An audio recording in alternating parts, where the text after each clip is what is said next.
कहलाता था।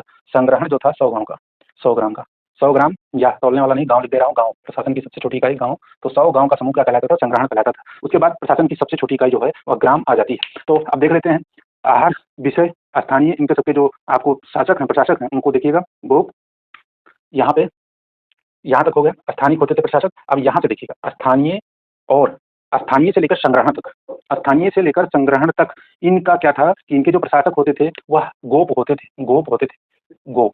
ठीक, गोप होते थे। तो क्या एक गोप स्थानीय का शासन संभाल लेगा? नहीं। तो प्रत्येक गोप के अधीन, प्रत्येक गोप के अधीन क्या होता था? 10 गांव दिया जाता था। 10 गांव, 10 गांव, एक गोप को 10 गांव दिया जाता था। और यहाँ पे कितने गांव है स्थानीय में? 800 गांव। तो यहाँ पे गोप कितने हो जाएंगे? 80 गोप मिलकर स्थानीय का प्रशासन संभालेंगे। इसी प्रकार द्रोणमुख का अगर शासन बात करें तो इस पे 400 गांव का समूह द्रोणमुख कहलाता है। तो उसमें 40 गोप मिलकर इसका शासन संभालेंगे। खारवेटिक में 200 गांव का समूह है तो इसमें 20 गोप मिल जाएंगे, क्योंकि एक गोप को 10 गांव दिया जाता था। ध्यान रखिएगा। अब लास्ट जो सबसे छोटी इकाई है गांव की, ग्राम की, ग्राम का प्रशासन जो संभालता था उसको ग्रामी को बोलते थे।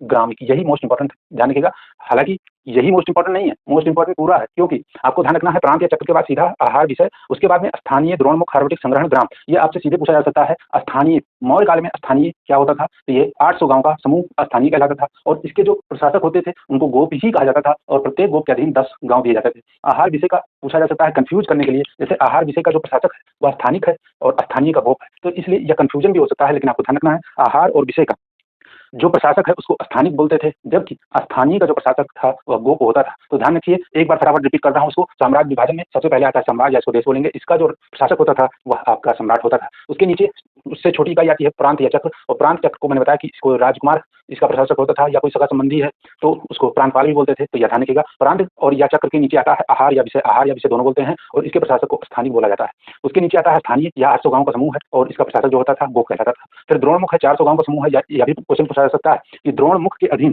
कितने गांव आते थे, तो यह पूछा जा सकता है, इसको ध्यान रखिएगा। और गोप ही इसका शासन संभालता था। उसके बाद खारवेटिक में 200 गांव आते हैं, 200 गांव आते थे, ध्यान रखिएगा ये भी। उसके बाद संग्रहण में 100 गांव आते थे, और संग्रहण के बाद सबसे जो छोटी इकाई है वो ग्राम है, और ग्राम का प्रशासक ग्राम कहलाता है। और जबकि हम देखे थे वैदिक काल में, ऋग्वैदिक काल में, तो ऋग्वैदिक काल में ग्राम ही जो है छोटी इकाई थी, लेकिन वहां पे जो प्रशासक होता था उसको ग्रामणी बोलते थे। तो मौर्य काल में ग्रामिक और ऋग्वैदिक काल में ग्रामणी।